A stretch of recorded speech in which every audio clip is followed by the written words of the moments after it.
Namaskar, a warm welcome to World News and Indian Perspective on All India Radio. This is VC Pramod and with me is Nipunika Shahid, bringing glimpses of the major developments of the day from across the globe.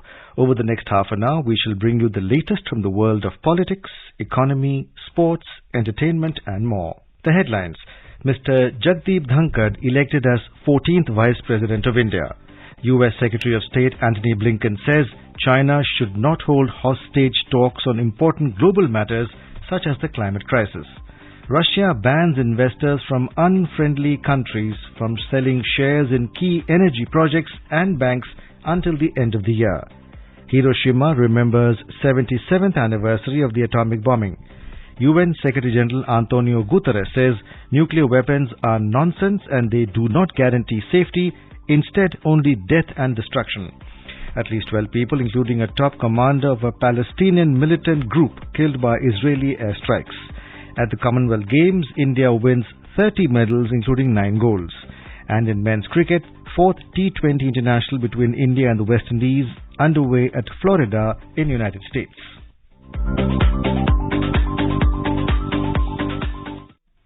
National Democratic Alliance candidate Jagdeep Dhankad has been elected as the 14th Vice President of India. Voting for the post concluded at 5 in the evening on Saturday. Mr. Dhankad won by 346 votes over opposition's candidate Ms. Margaret Alva.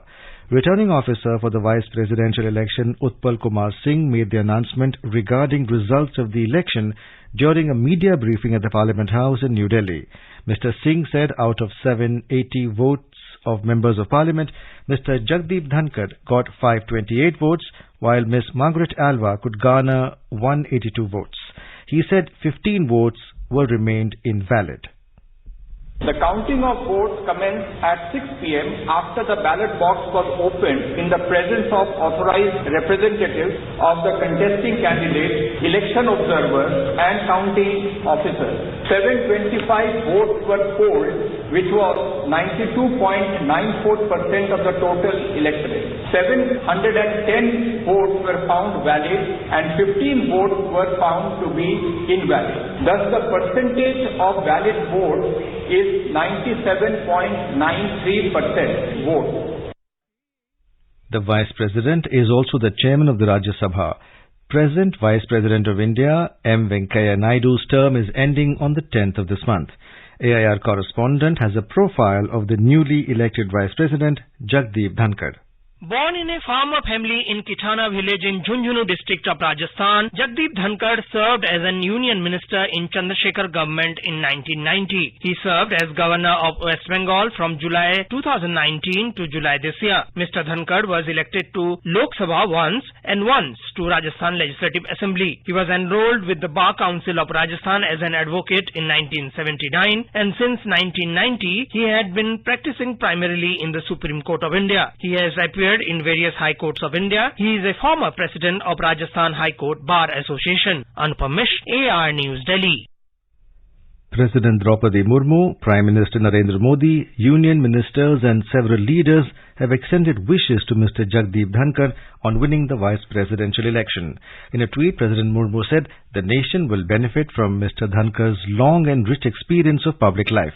She conveyed best wishes to him for a productive and successful tenure. Congratulating Mr. Dhankad, Vice President M. Venkaiah Naidu said the nation will greatly benefit from his vast experience and legal expertise. He conveyed best wishes to Mr. Dhankad for a successful and fruitful tenure. Prime Minister Modi met Vice President-elect Jagdeep Dhankad soon after his election to the office at his residence in Delhi and conveyed his greetings and best wishes. Union Home Minister Amit Shah said in his message that it is a matter of joy for the whole country that a farmer's son has been elected as the Vice President of the country. Opposition candidate for Margaret Alva has congratulated Mr. Jagdeep Dhankad on being elected Vice President. The Ministry of External Affairs of India has condemned a statement issued by the General Secretariat of the Organization of Islamic Cooperation, OIC, on Jammu and Kashmir, saying that it reeks of bigotry. External Affairs Ministry spokesperson Arindam Bagchi in a statement said that the Union Territory of Jammu and Kashmir is and will remain an integral and inalienable part of India. He said as a result of long-awaited changes 3 years ago, it today reaps the benefits of socio-economic growth and development. Mr. Bagchi said that the OIC General Secretariat, however, continues to issue statements on Jammu and Kashmir at the behest of a serial violator of human rights and notorious promoter of cross-border, regional and international terrorism. He said such statements only expose the OIC as an organization devoted to a communal agenda being pursued through terrorism. In today's Hotspot section, we bring you a news commentary on Indian diplomacy charting a new course. The commentator is Professor Chintamani Mahapatra, editor, Foreign Affairs Journal. India was known as an emerging power for decades. The success of India's role in world affairs during the last 8 years of the Narendra Modi government has now led to India's ascent as an influential global power. Many in India and abroad were not sure earlier as to when India would be a global power. But today, friends and foes of India in the international community do not doubt India's influence in global affairs. In terms of using its military capability to tackle the deadly menace of cross-border terrorism, the Modi government showed how to judiciously use force to degrade terrorist groups based in Pakistan with surgical strikes without escalating the conflict with Pakistan. By deploying Indian troops and military equipment along the line of actual control and even by responding to the brutal attack by Chinese troops in the Galwan Valley, the Indian government has shown that 1962 war is a thing of the past. By becoming the first responder to natural disasters in the neighborhood, such as the earthquake in Nepal, water crisis in Maldives, and unavailability of vaccines against COVID-19 pandemic among South Asian countries, India has exemplified her good neighborliness. By engaging the vast Indian diaspora around the world in more constructive and expansive ways than before, following a proactive policy of helping Indian nationals in distress in foreign countries and even evacuating Indian citizens from conflict and war zones such as Afghanistan after US troops withdrawal, and Ukraine after the Russian invasion, the Modi government has demonstrated how India can protect its national interests and Indian nationals in far-flung areas of the world. Today, India exercises more power around the globe than ever before. India is a hub of pharmaceutical manufacturing for long. India was one of the handful of countries that could invent its own vaccine to face the challenge of COVID-19 pandemic and not only protect its own people but also export the vaccines at affordable prices to about 100 countries. This has won global appreciation for successfully addressing the global health crisis. In addition, yoga system today has become an acceptable method of staying physically and mentally healthy for people from various ethnicities, race and religion. Yoga advocates healthy living. India's role in disaster management and in airlifting people in distress from conflict zones also has enhanced India's soft power.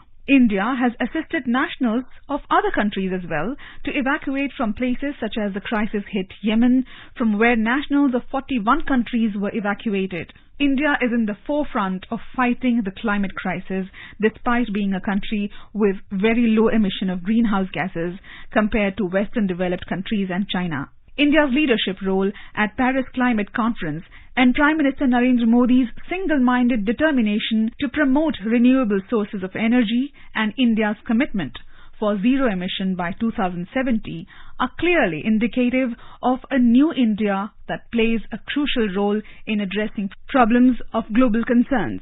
India, under the Modi government, is also a confident India, boldly adhering to the principle of strategic autonomy. It does not allow external powers to coerce or influence decision-making. This is reflected from India's approach towards the war in Ukraine. India has refrained from condemning the Russian action. New Delhi provided humanitarian assistance to Ukraine, but it did not support the sanctions policy of the Western countries. India bought Russian oil despite opposition from various quarters, keeping in mind her core national interests and by not bowing to considerable external pressure. India has maintained a stable equilibrium in its foreign relations, seeking to cooperate with all and having ill will towards none.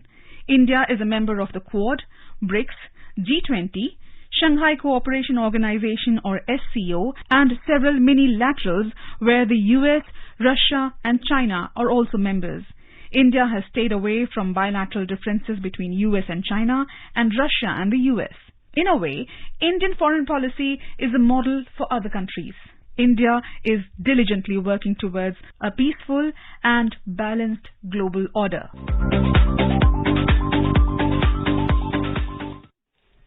U.S. Secretary of State Antony Blinken said on Saturday that China should not hold hostage talks on important global matters such as the climate crisis after Beijing cut off contacts with Washington in retaliation for U.S. House Speaker Nancy Pelosi's visit to Taiwan earlier this week. Blinken spoke in an online news conference with his Philippine counterpart in Manila after meeting newly elected President Ferdinand Marcos Jr. China on Thursday launched military exercises off Taiwan's coasts.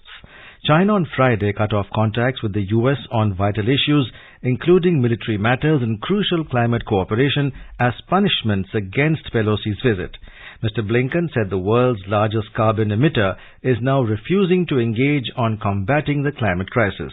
He added that China's firing of ballistic missiles that landed in waters surrounding Taiwan was a dangerous and destabilizing action. Despite China's actions, Blinken said he told his Chinese counterpart Wang Yi on Friday in Cambodia, where they attended an annual meeting of the Association of Southeast Asian Nations, that the U.S. did not want to escalate the situation. Mr. Blinken is the highest-ranking American official to visit the Philippines since Marcos Jr. took office on the 30th of June, following a landslide election victory. Describing the Philippines as an irreplaceable friend, U.S. Secretary of State reiterated to President Marcos Jr. that an armed attack on Filipino forces, public vessels or aircraft in the South China Sea will invoke U.S. mutual defense commitments. Russia has banned investors from so-called unfriendly countries from selling shares in key energy projects and banks until the end of the year, stepping up pressure in the sanctions standoff with the West. Western countries and allies, including Japan, have piled financial restrictions on Russia since it sent troops into Ukraine late February. Moscow retaliated with obstacles for Western businesses and their allies. The decree, signed by President Vladimir Putin and published on Friday, immediately bans investors from countries which supported sanctions on Russia from selling their assets in production sharing agreements, banks, strategic entities, companies producing energy equipment, as well as in other projects, from oil and gas production to coal and nickel. President Putin could issue a special waiver in certain cases for the deals to go ahead, the decree said, and the government and the central bank should prepare a list of banks for Kremlin's approval. The decree mentioned no investors by name. 3 more ships carrying thousands of tons of corn left Ukrainian ports on Friday.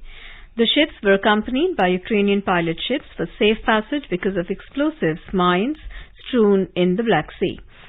The ships bound for Ireland, the United Kingdom and Turkey follow the first grain shipment to pass through the Black Sea since the start of the war.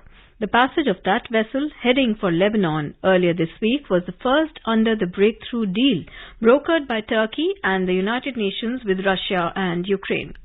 The Black Sea region is dubbed the world's breadbasket, with Ukraine and Russia key global suppliers of wheat, corn, barley and sunflower oil that millions of impoverished people in Africa, the Middle East and parts of Asia rely on for survival. The vessel set out with over 58,000 tons of corn, but that is still a fraction of the 20 million tons of grains that Ukraine says are trapped in the country's silos and ports and that must be shipped out to make space for this year's harvest. Hiroshima in Japan remembered on Saturday the 77th anniversary of the atomic bombing as officials, including the head of the United Nations, warned against nuclear weapons build-up and as fears grow of another such attack amid Russia's military action on Ukraine. UN Secretary-General Antonio Guterres said nuclear weapons are nonsense and they do not guarantee safety, instead only death and destruction. He joined the prayer at the Hiroshima Peace Park in Japan. He said 3/4 of a century later, we must ask what we have learned from the mushroom cloud that swelled above this city in 1945. He was the first UN chief to attend the memorial event in 12 years. The United States dropped the world's first atomic bomb on Hiroshima on August 6, 1945, destroying the city and killing 140,000 people. It dropped a second bomb 3 days later on Nagasaki, killing another 70,000. Japan surrendered on August 15, ending World War II and Japan's nearly half-century of aggression in Asia. Mr. Guterres said crises with grave nuclear undertones are spreading fast in the Middle East and the Korean Peninsula. Israeli aircraft struck in Gaza and Palestinians fired rockets at Israel. This comes after an Israeli operation against the Islamic Jihad militant group ended more than a year of relative calm along the border. Israel yesterday killed one of the group's senior commanders in a surprise daytime airstrike on a high-rise building in Gaza City. Israeli Prime Minister Yair Lapid said Friday's strikes thwarted an immediate and concrete attack by Islamic Jihad. The Israeli strikes killed 12 Palestinians, including at least 4 more militants and a child. According to the Palestinian Health Ministry, at least 84 people were injured. Palestinian militants fired at least 160 rockets across the border. However, most of the missiles were intercepted and there were no reports of serious casualties, according to the Israeli ambulance service. Egyptian, UN and Qatari efforts to end the fighting were underway. The UN Mideast envoy for Venezuela said that he was deeply concerned about the violence and the Western-backed Palestinian Authority condemned Israel's attacks. Some Israeli political analysts said the military operation provided Lapid with an opportunity to bolster his security credentials ahead of a November 1st election. This is All India Radio giving you the news. For quick news updates round the clock, follow us on Twitter at AIR News Alerts. 12 people were killed and 31 injured, 18 of them seriously, when a Polish bus filled with religious pilgrims slipped off a road and crashed near Varazdin in northwestern Croatia early on Saturday, authorities said. Police, firefighters and medical teams were deployed to the site of the accident that occurred near Brzezniki Hum in the direction of the capital Zagreb, the police said.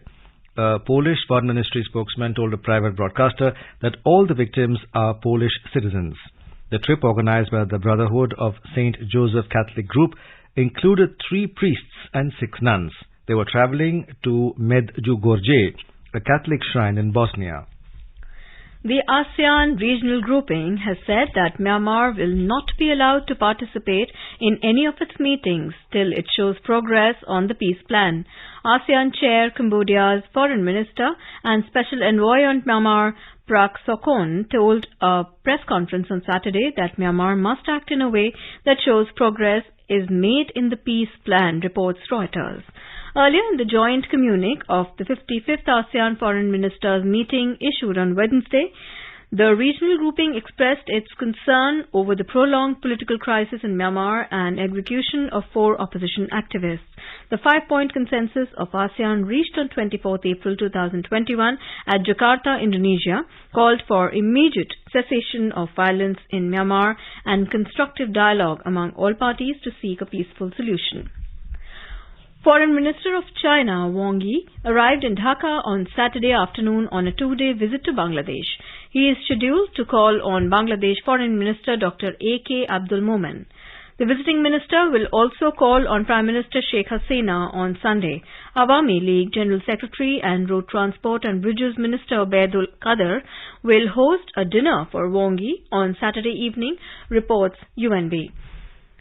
Bangladesh and China are likely to sign a few agreements and MOUs during the visit of the Chinese Foreign Minister. Speaking to media on Thursday, State Foreign Minister Shahryar Alam had said that the 2 countries are likely to sign MOUs and agreements, including those related to disaster management and cultural exchange. Calling the relationship between the 2 countries deep and wide, Shahryar Alam had said the 2 countries will discuss areas of future cooperation. In Bangladesh, the Ministry of Power, Energy and Mineral Resources has announced a steep hike in prices of petroleum products between 40 to 51%. In a press release issued on Friday night, the ministry said that the retail price of diesel would be 114 taka per litre, kerosene 114 taka per litre, octane 135 taka per litre and petrol 130 taka per litre. The hike marks a rise of over 42% in the price of diesel and kerosene and over 51% in the price of petrol and octane. This is the highest price rise in Bangladesh ever. Earlier, the government had increased the price of diesel from taka 65 per litre to taka 80 per litre in November last year. The Ministry of Power, Energy and Mineral Resources justified the price rise, saying that the oil prices are adjusted regularly in various countries, including the neighbouring India.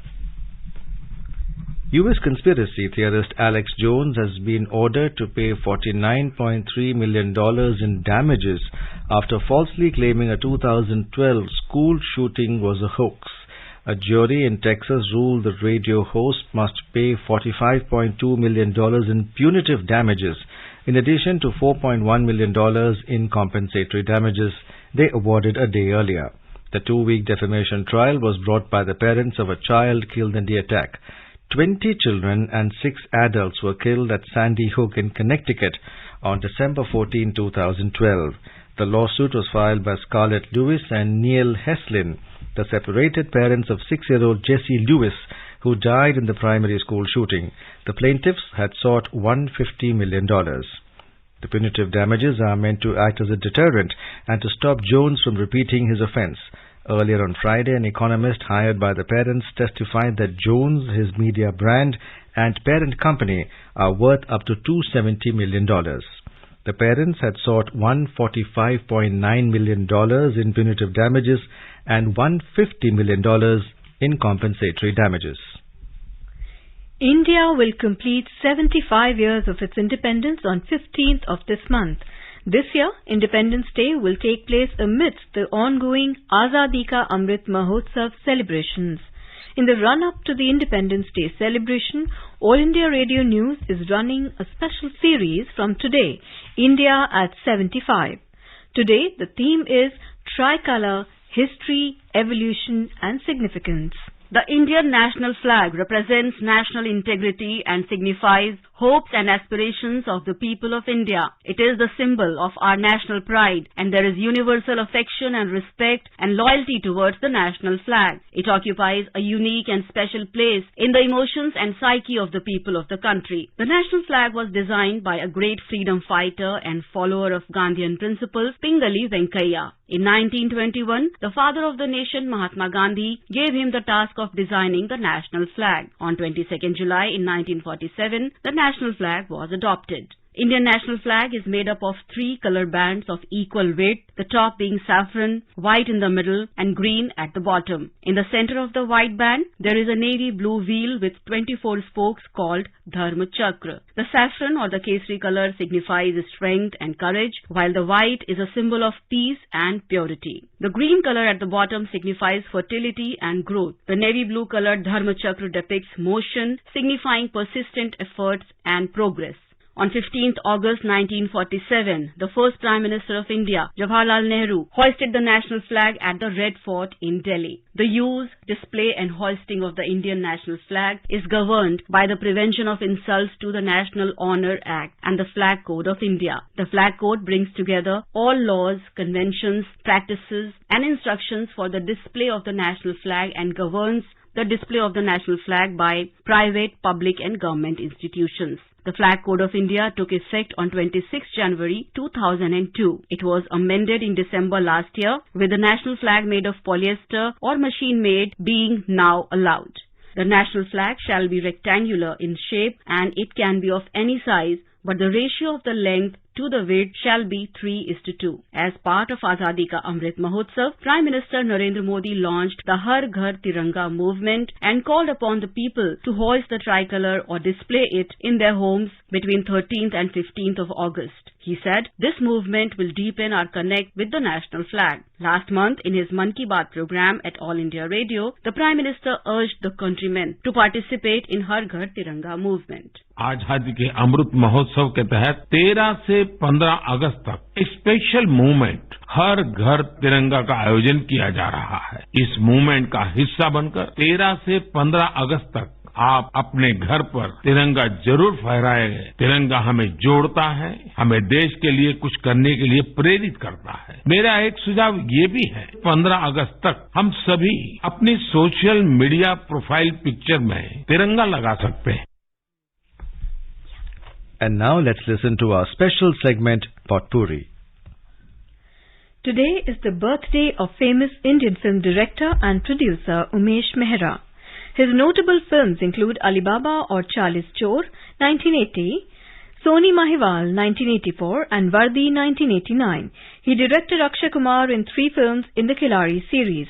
सबसे बड़ा खिलाड़ी 1995, खिलाड़ियों का खिलाड़ी 1996 and International Khiladi 1999. He won a prestigious award at 2021 year's Tashkent International Film Festival. The acclaimed filmmaker received a special Lifetime Achievement Award for his contribution to the development of world cinema. Let us listen a song from his film Khiladi.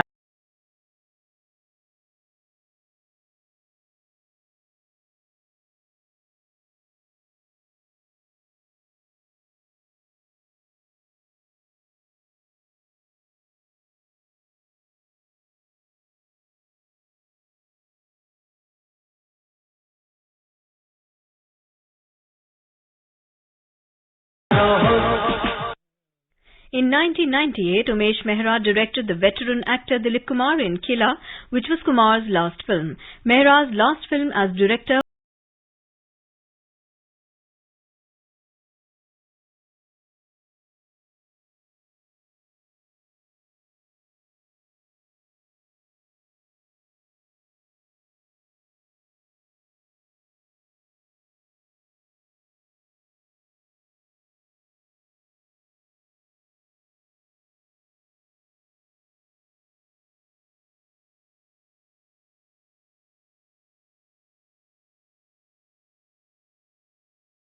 In Commonwealth Games, India added 1 gold and 3 silver medals in its kitty on Saturday. Indian grappler Ravikumar Dahiya won the gold medal in the men's freestyle 57 kg category. Avinash Sable won the silver medal in 3000-meter steeplechase, clocking new national record, a mark of 8 minutes 11.2 seconds. The second silver medal was won by Priyanka Goswami in the women's 10,000-meter race walk final. Indian men team won silver medal in lawn bowls fours event. They lost 5-18 against Northern Ireland in the final. India is on the 5th position in medals tally with a total of 31 medals, including 10 gold, 11 silver and 10 bronze medals so far. In the 4 T20 Cricket International, chasing a victory target of 192 runs set by India, West Indies were 18 for 1 in 2 overs at Lauderhill in Florida state of the US when reports last came in. Put into bat first, India posted a massive total of 191 runs for the loss of 5 wickets in the stipulated 20 overs, riding on Rishabh Pant's 44 runs and skipper Rohit Sharma's quick 33 runs. A quick look at the headlines once again. Mr. Jagdeep Dhankar elected as 14th Vice President of India. US Secretary of State Antony Blinken says China should not hold hostage talks on important global matters such as the climate crisis. Russia bans investors from unfriendly countries from selling shares in key energy projects and banks until the end of the year. Hiroshima remembers 77th anniversary of the atomic bombing. UN Secretary General Antonio Guterres says nuclear weapons are nonsense and they do not guarantee safety, instead only death and destruction. At least 12 people, including a top commander of a Palestinian militant group, killed by Israeli airstrikes. At Commonwealth Games, India wins 30 medals including 9 gold. And in men's cricket, 4th T20 International between India and West Indies underway at Florida in the United States. And now before we end, let's listen to Mahatma Gandhi's favorite bhajan, Vaishnav Jan, by artists from Bolivia on their Independence Day.